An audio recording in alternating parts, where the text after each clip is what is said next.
కథాస్రవంతి నిరంతర కథాప్రసార వాహిని కథల భాండాగారం కథాస్రవంతిని ఆదరిస్తున్న అభిమాన శ్రోతలకు నమస్కారం. ఈనాటి కథకు స్వాగతం.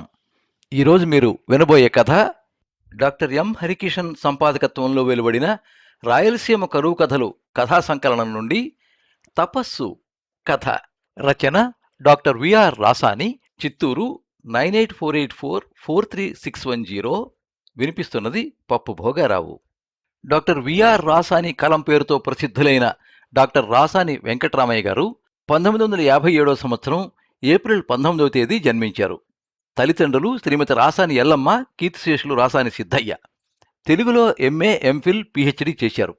200 కథలు, 15 నవలలు, నాటికలు 28, పరిశోధనా వ్యాసాలు 400, కవితలు, గేయాలు 100కు పైగా, సీమ యవనిక శ్రవ్య దృశ్య రూపకాలు 11 కథా సంపుటాలు ప్రచురించారు.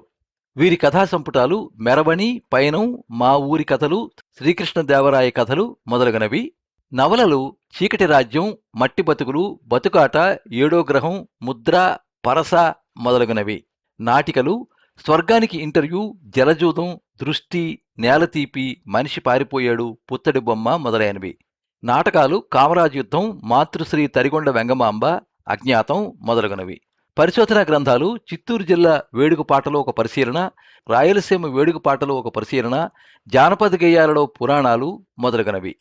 వీరు పొందిన అవార్డులు 1996లో కుప్పం రెడ్డమ్మ సాహిత్య పురస్కారం, విశాలాంధ్ర ఉత్తమ యువరచయిత పురస్కారం, 2003లో అమెరికా వారి తానా పురస్కారం, 2007లో విమలా శాంతి కథా పురస్కారం, 2007, 17, 2019 సంవత్సరాల్లో నాటక నంది అవార్డు న్యాయ నిర్ణేతగా బంగారు నంది పురస్కారం, 2008లో తెలుగు విశ్వవిద్యాలయం ధర్మనిధి పురస్కారం బతుకాట నవలకు, 2011లో తెలుగు విశ్వవిద్యాలయం సాహిత్య పురస్కారం మాతృశ్రీ తరిగొండ వెంగమాంబ నాటకానికి, 2009లో మహాకవి శ్రీశ్రీ సాహిత్య పురస్కారం, మండల వెంకట కృష్ణారావు స్మారక పురస్కారం, 2011లో ఆచార్య ఎస్ గంగప్ప సాహిత్య పురస్కారం, 2015 సంవత్సరంలో మహాకవి గురజాడ అప్పారావు సాహిత్య పురస్కారం, 2019లో చెంచిత నాటకానికి నాటక నంది పురస్కారం, 2013లో కందుకూరి నాటక పురస్కారం, 2019లో గిడుగు రామ్మూర్తి మాతృభాషా పురస్కారం, 2016లో అధికార భాషా పురస్కారం ఉగాది పురస్కారం, 2022లో ఎన్టీఆర్ శతజయంతి సందర్భంగా ఎన్టీఆర్ పురస్కారం, 2024లో తెలుగు సాహిత్య అకాడమీ విశిష్ట సాహిత్య పురస్కారం, 2025లో ఆంధ్రప్రదేశ్ ప్రభుత్వంచే 50,000 రూపాయల రివార్డుతో కళారత్న స్వర్ణహంస పురస్కారం. ఆకాశవాణిలోనూ దూరదర్శన్లోనూ వీరి నాటికలు, నాటకాలు, కథానికలు ప్రసారం అయ్యాయి. వీరి రచనలు మూలాంశాలుగా ఎంఫిల్, పిహెచ్డీల కోసం పరిశోధనలు జరుగుతున్నాయి. వీరి పర్యవేక్షణలో 2 పిహెచ్డీలు, 6 మంది ఎంఫిల్లు సాధించారు. వెంకటరమణ ఫైన్ ఆర్ట్స్ అసోసియేషన్ వ్యవస్థాపక అధ్యక్షుడిగా 100కు పైగా నాటక ప్రదర్శనలిచ్చారు. ఉత్తమ నటుడిగా, ఉత్తమ ప్రతినాయకుడిగా, ఉత్తమ క్యారెక్టర్ యాక్టర్గా, ఉత్తమ హాస్య నటుడిగా పలుసార్లు బహుమతులు అందుకున్నారు. 100 నాటకాలకు పైగా దర్శకత్వ బాధ్యతలు వహించారు. మాతృశ్రీ తరిగొండ వెంగమాంబ నాటకం సురభి కళాకారులచే టీటీడీ ద్వారా 120 ప్రదర్శనలు ఇచ్చారు. వీరి రచనలపై ఎస్వి యూనివర్సిటీ ఆచార్య నాగోలు కృష్ణారెడ్డి, డాక్టర్ పిసి వెంకటేశ్వర్ల సంపాదకత్వంలో డాక్టర్ విఆర్ రాసాని సాహిత్య సమాలోచన గ్రంథం వెలువడింది.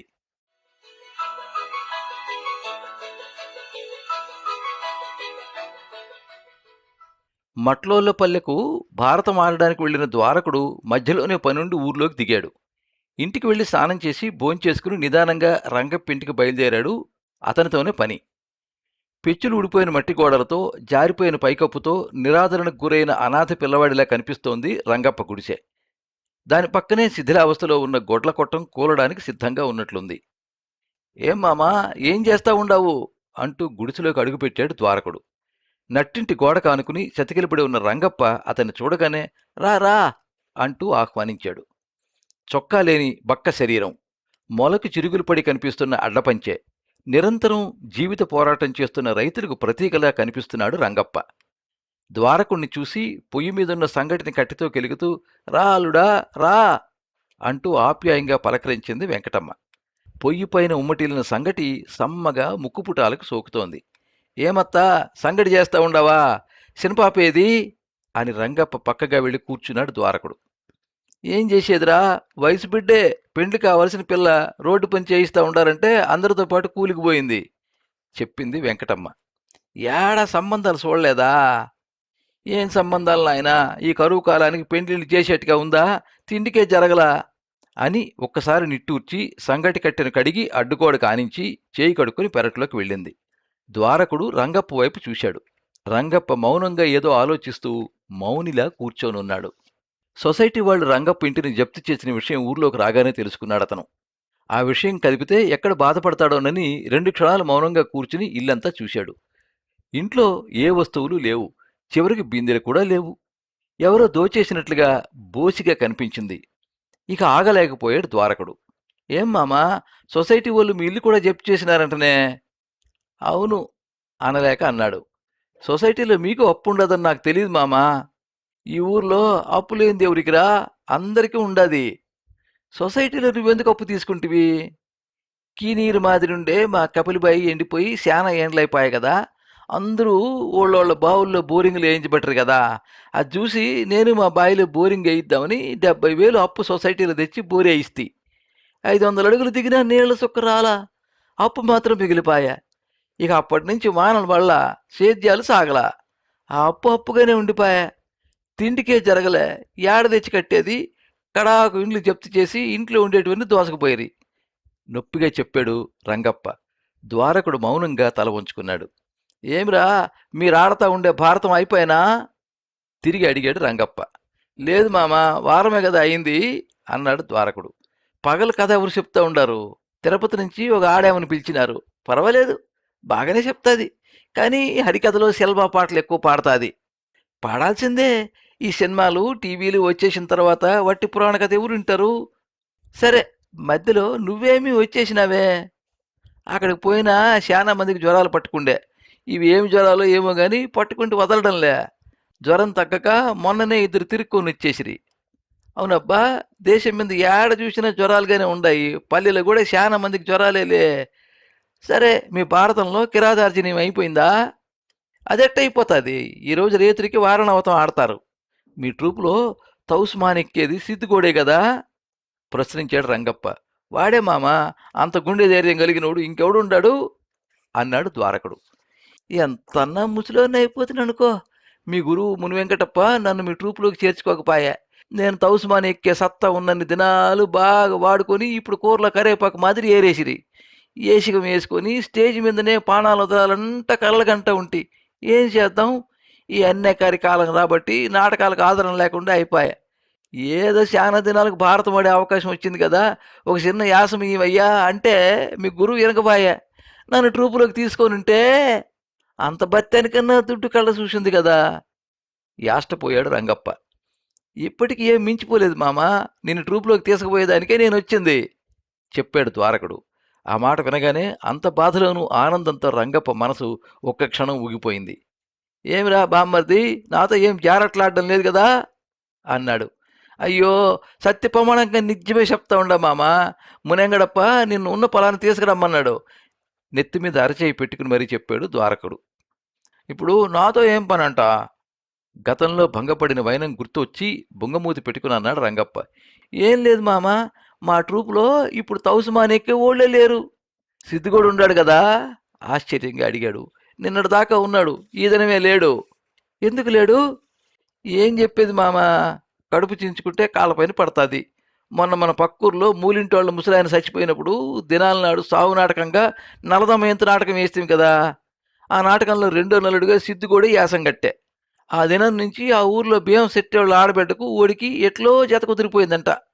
మొన్న పెట్టే బేడ సర్దుకొని మట్లోళ్ళ పలుకొచ్చేసిండది ఆ అమ్మి. వీళ్ళు ముందే ఆ ఏర్పాటు చేసుకున్నట్టుండే అదిలే. చెప్ప పెట్టకుండా ఆ ఎమ్మిని తీసుకొని పత్తా లేకుండా పోయినాడు ముండా కొడుకు. ఈ సంగతి తెలియక ఆ ఊరోళ్ళు కూడా ఆ ఎమ్మిని తారాడుకుంటా తిరుపతి కల్లా పోయినారంట. అసలు విషయం చెప్పాడు ద్వారకుడు. ఆటోళ్లకు మంచి నడవర్తి ఉండాలా, లేకుంటే ట్రూప్కే కాదు పల్లెకే చెడ్డ పేరు వస్తుంది. నాటకాలేసి కడుపులకింత మిగతా ఉండే మనకు అట్లాంటివి లాకీ కాదు అన్నాడు రంగప్ప. ఎగర్తం ఉండకొడుకు, ఆ ఇంగితం ఉన్నింటే అట్లా చేసినా అన్నాడు ద్వారకుడు. సరే, ఇప్పుడు తౌసుమాన్ ఎక్కేదెవరు? ఆసక్తిగా ప్రశ్నించాడు రంగప్ప. అందుకే గురువు నిన్ను పిలుచకరమ్మన్నాడు. ఆలోచనల్లో పడిపోయాడు రంగప్ప. ఇంకెవరు ఎక్కలేమంటా ఉండారు మామా, నువ్వు రావాల్సిందే. నువ్వెంత అడిగితే అంత ఇస్తాడు. ఆ భారతం అయిపోయి అన్ని రోజులు నువ్వు యాసం కట్టొచ్చు. ప్రాధేయపడ్డాడు ద్వారకుడు. ఎంత ఇస్తాడంట? ఒక దినానికి మేటి ఆటగానికి ఎంత ఇస్తారో అంతకు రెండింతలు ఇప్పిస్తా మామా. మళ్ళీ ఆలోచనలో పడిపోయాడు రంగప్ప. ఏదో 2-3 వేలు వస్తే ఒక సంవత్సరం బత్తానికి కరువు ఉండదు. ఒంటి ఆడబిడ్డే, కూలికి నాలికి పోతా పొరకలాడుతూ ఉండదు. ఆ అమ్మకు మంచి సీర కొని పెట్టొచ్చు, పెళ్లి సంబంధాలు కూడా చూడొచ్చు, సొసైటీలో నేను కొంతైనా తీర్చొచ్చు. లోన్ కథ ఎట్లున్నా కొన్ని చేబుదుళ్ళైనా తీరతాయి కదా. మనసులోనే అనుకున్నాడు. ఏసికమైతే వేయచ్చు, ఉడిగిన వేళ అంతెత్తు తౌసుమాని ఇప్పుడు ఎక్కగలనా? ఆలోచిస్తేనే అనుమానం వ్యక్తం చేశాడు. ఎక్కగలవులే మామా, ఎట్టయినా సిద్ధిగోడు పోగొట్టిన మన ఊరు పరువు ఇంకా నీళ్ల కంటే పలచన కాకూడదు. నువ్వే ఆదుకోవాలా. ఇవి చేతులు కావనుకో. చేతులు పట్టుకున్నాడు ద్వారకుడు. కాదనలేకపోయాడు రంగప్ప. దీర్ఘంగా ఒక నిట్టూర్పు విడిచి చివరికి సరేనన్నాడు. అంతా విన్న వెంకటమ్మ కూడా అంగీకారం తెలిపింది. ఆ రోజు మధ్యాహ్నమే గుడ్డా గుతురు సర్దుకొని ద్వారకుని వెంట పీలేరు బస్సు ఎక్కేశాడు. ఇద్దరూ పీలేరుకొచ్చి తిరుపతి బస్సు ఎక్కి మట్లోళ్లపల్లి స్టాపింగ్ దగ్గర దిగినారు. అక్కడి నుంచి 2 కిలోమీటర్లు నడవాలి ఊరికి. చాలా ఏళ్ల తర్వాత తిరిగి అక్కడ దిగినందుకు సంతోషపడిపోతూ చుట్టూ చూశాడు రంగప్ప. రోడ్డుకు ఉత్తరానున్న కొండ చివర బాలవెంకటేశ్వర స్వామి గుడి శిఖరం పైనుంచి పావురాలు ఎగురుకుంటూ అటువైపు వస్తున్నాయి. చుట్టూ పొలాలు, అక్కడక్కడా చెరుకు తోటలు, మధ్య మధ్యన ఎండిన బీళ్లు కూడా కనిపిస్తూనే ఉన్నాయి. ఇద్దరూ నడుచుకుంటూ మట్లోళ్లపల్లి చేరుకున్నారు. చాలా ఏళ్ల తర్వాత భారతం మిట్టలో అడుగుపెట్టాడు రంగప్ప. తాను వయసులో ఉన్నప్పుడు ఎన్నో సంవత్సరాలు ఆ ఊర్లో భారతాలు ఆడాడు. అది గుర్తొచ్చి ఏదో తన్మయత్వానికి గురయ్యాడు. ఒక్కసారి ఆ ప్రదేశాన్ని పరిశీలనగా చూశాడు. అదొక చింత చెట్ల తోపు, మధ్యలో పెద్ద బీడు. ఆ బీడులో దక్షిణం వైపున ద్రౌపదమ్మ గుడి, దానికి అవతల పల్లె. గుడి ముందర విశాలమైన చలువ పందిళ్లు. వాటికవతల ఆ రోజే అక్కడికి చేర్చబడిన పొడుగాటి అశోక చెట్టు. దాన్ని దాటుకుని ద్రౌపదమ్మ గుడిలోకి వెళ్లారు. అక్కడ పాండవుల విగ్రహాలతో పాటు కృష్ణ, ద్రౌపది, పోతురాజుల విగ్రహాలు వరుసగా కొలువుతీరు ఉన్నాయి. అక్కడే పసుపు బట్టలు కట్టుకుని 2 కన్యస్వాములున్నారు. ద్వారకుడు, రంగప్ప విగ్రహాల దగ్గరగా వెళ్లి మొక్కుకున్నారు. ఒక కన్యస్వామి వాళ్ళకి హారతి ఇచ్చాడు. మరో కన్యస్వామి బండారిచ్చాడు. ఇద్దరూ హారతి కళ్ళకద్దుకుని బండారు బొట్టు పెట్టుకున్నారు.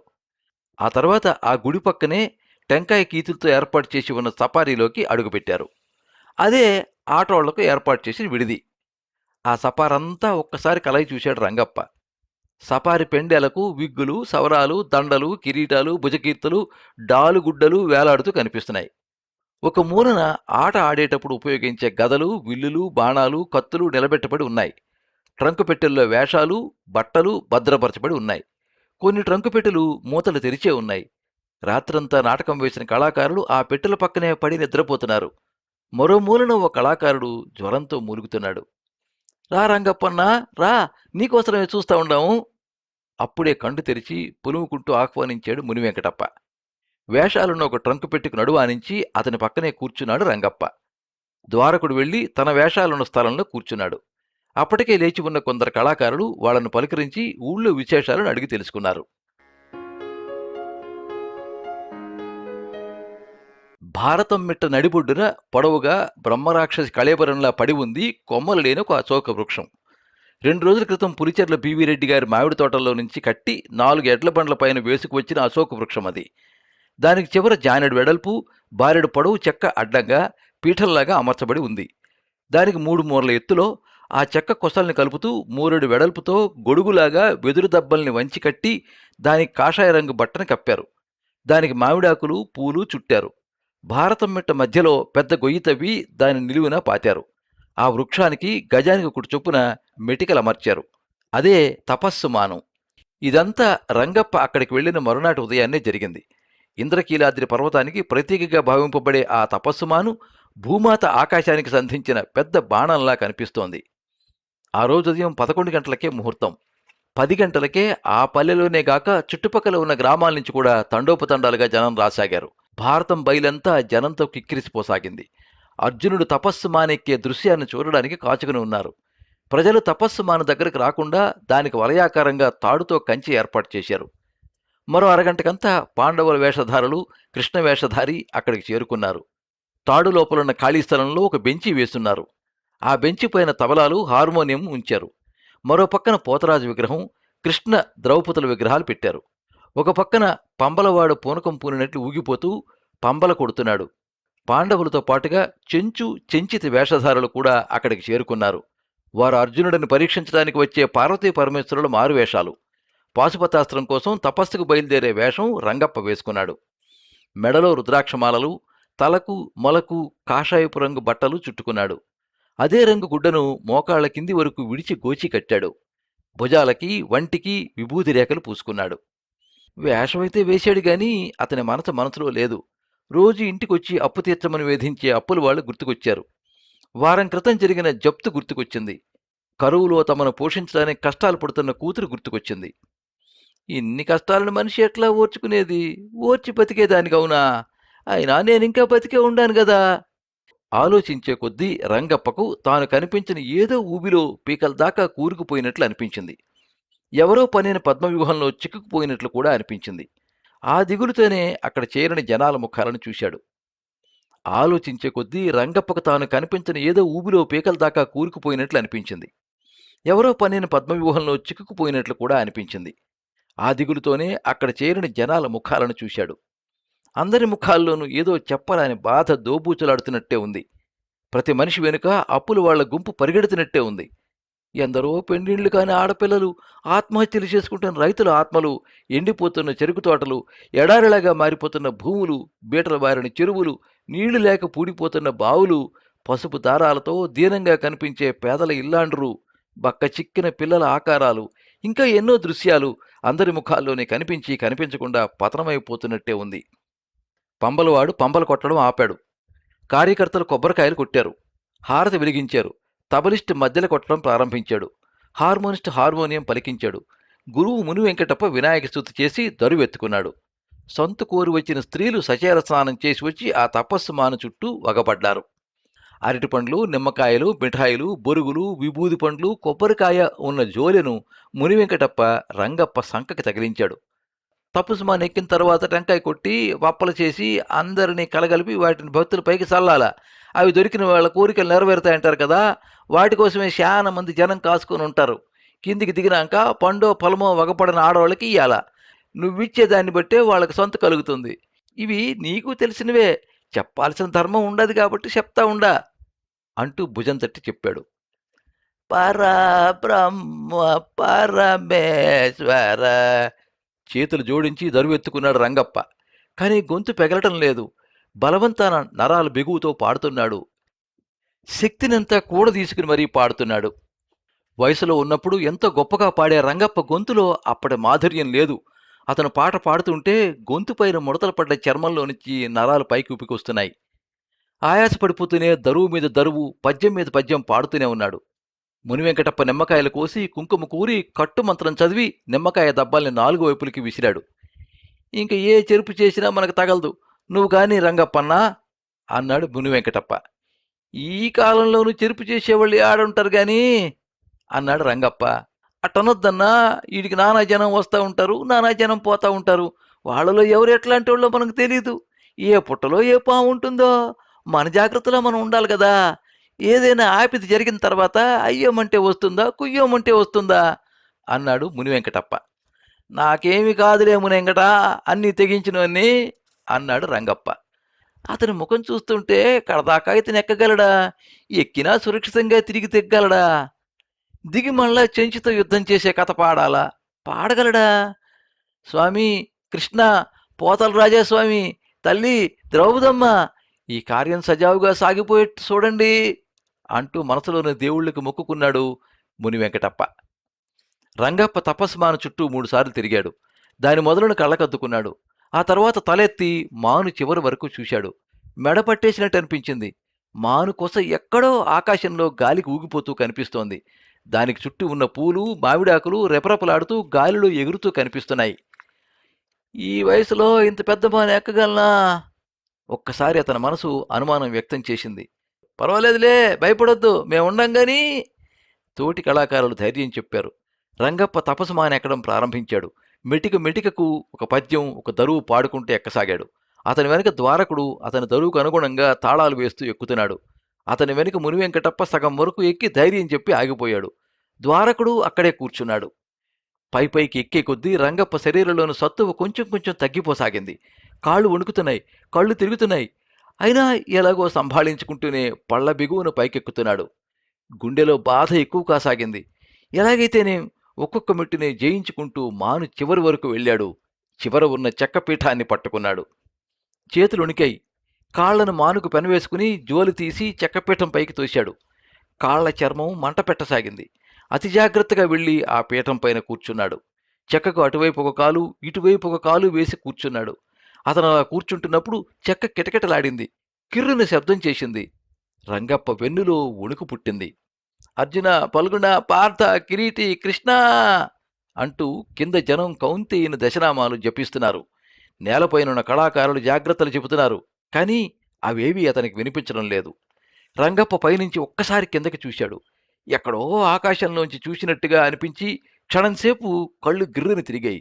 రెండు చేతులతో చెక్కను గట్టిగా పట్టుకున్నాడు. భారతం బయలు నిండా కిక్కిరిసిన జనాలు. మనుషుల్నే కాయలుగా కాసినట్టు చింత చెట్లు మనుషులతో ఊగిపోతున్నాయి. మాను మొదలు చుట్టూ వరపడిన స్త్రీలు కాగితం పైన గీసిన బొమ్మల్లా కనిపిస్తున్నారు.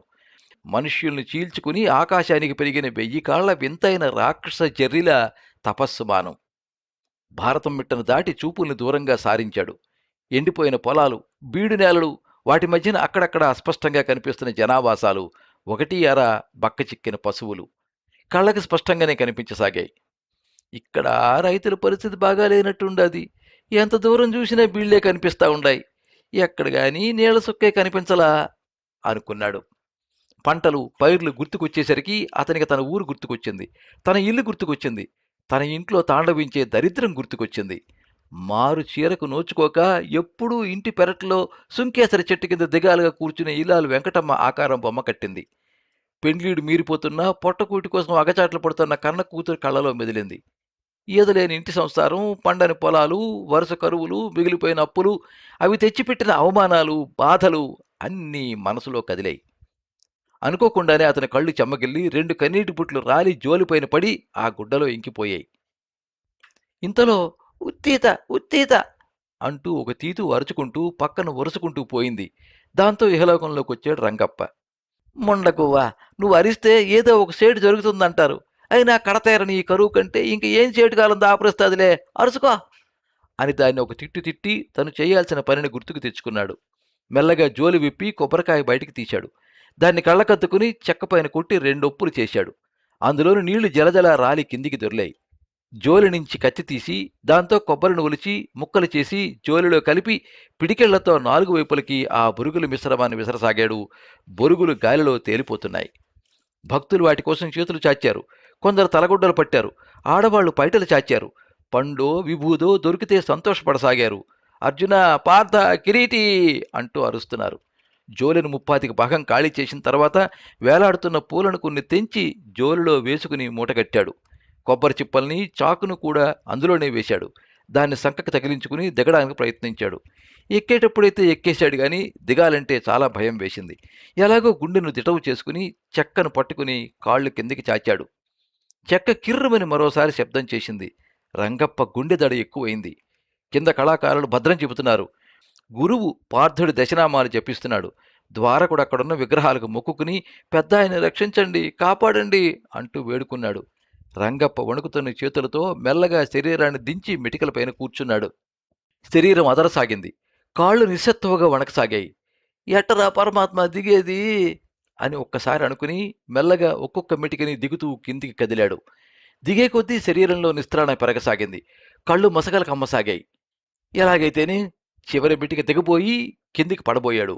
అంతే, అక్కడున్న ద్వారకుడు, ముని వెంకటప్ప చెరో పక్క పట్టుకుని దించారు. దిగిన రంగప్ప అలాగే చెట్టు మొదలకు ఆనుకున్నాడు. ఆయాసంతో ఎగశ్వాస వచ్చింది. ద్వారకుడు శిలల దగ్గరకు పరిగెత్తాడు. అక్కడ కొత్త మూకటిలో ఉన్న బండారు తెచ్చి అతని ముఖాన పెట్టాడు. మరో కళాకారుడు చెంబుతో నీళ్లిచ్చాడు. జనం చూస్తూనే ఉన్నారు. గురువు జోలిని తీసి ముడి విప్పి అందులో నుంచి పూలను తీసి మిగిలిన మిశ్రమంలో కలిపి వరపడిన వారి చేతుల్లో పెట్టసాగాడు. తమ చేతుల్లోకి చేరిన ఫలమో పుష్పమో చూసుకుని లేచి రంగప్ప కాళ్లకు మొక్కుకొని ఒకరొకరే శిలలకు నమస్కరించి అంత బండారు నొసటలకు దిద్దుకుని సంతోషంగా అక్కడి నుంచి వెళ్లి ప్రేక్షకుల్లో కలిసిపోయారు వరపడిన స్త్రీలు. మన కార్యం నెరవేర్చినవన్నా సంతోషం అభినందనగా అన్నాడు గురువు.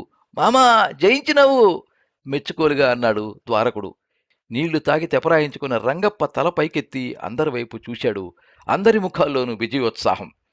ప్రేక్షకులు జై జయధ్వానాలు చేస్తూ అర్జునుడి పేర్లు జపిస్తున్నారు. ఆ తర్వాత జరగబోయే శివార్జునుల మల్లయుద్ధ ఘట్టం ప్రదర్శించడానికి తోసుకుంటూ ముందుకొస్తున్నారు. భారతం మెట్టంతా వెల్లువెత్తిన కోలాహలం, ఆనందం.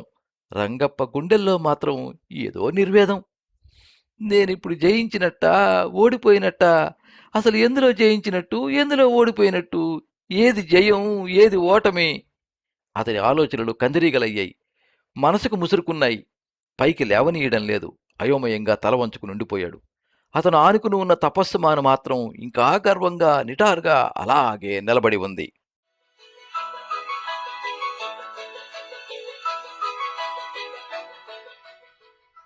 మీరింతవరకు తపస్సు కథ విన్నారు.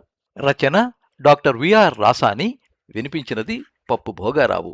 ఈ కథ 2004 సంవత్సరం మే నెల 16వ తేదీ ఆదివారం ఆంధ్రజ్యోతి పత్రికలో ప్రచురితమైంది. ఈ కథ కథనం మీకు నచ్చినట్లయితే ఈ వీడియోని లైక్ చేయండి, మీ మిత్రులకు షేర్ చేయండి, మీ అభిప్రాయాన్ని కామెంట్స్లో తెలియజేయండి. మీరు మొదటిసారి ఈ ఛానల్లో కథ వింటున్నట్టయితే ఈ ఛానల్ని సబ్స్క్రైబ్ చేసుకోండి. పక్కనుండే బెల్ ఐకాన్ని తప్పకుండా నొక్కండి. ఈ ఛానల్ ద్వారా వినిపించే కథలు, కబుర్లు, వ్యాసాలు అన్నీ ఎప్పటికప్పుడు మీకు అందజేయబడతాయి. సర్వే జనాః సుఖినో భవంతు. కథా స్రవంతి